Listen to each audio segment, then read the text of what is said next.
What's up guys, Sherry Trevor here. I will show you how to put FreemcBOOTs into other PS2 models. If you had CD disc cost 250 dinar.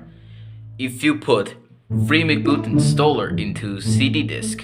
If you had USB drive, link in description, download FreemcBOOT's installer.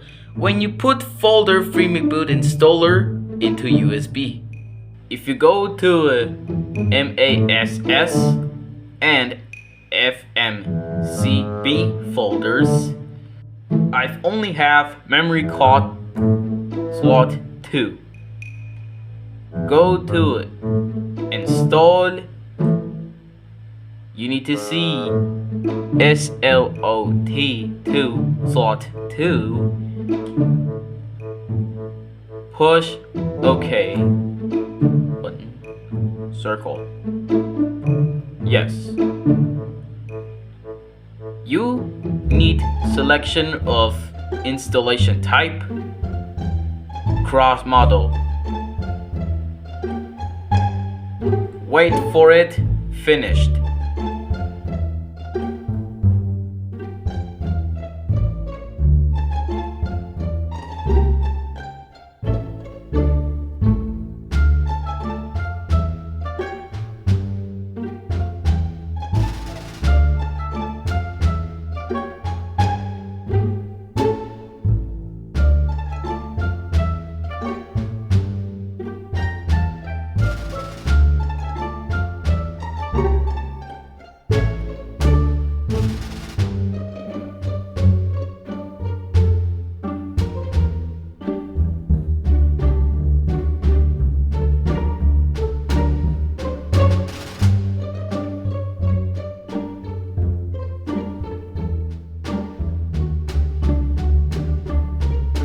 Swapping my PlayStation 2 memory cards, you need exit, quit program. This is FreemcBOOTs. What do you think? Comment down below, subscribe.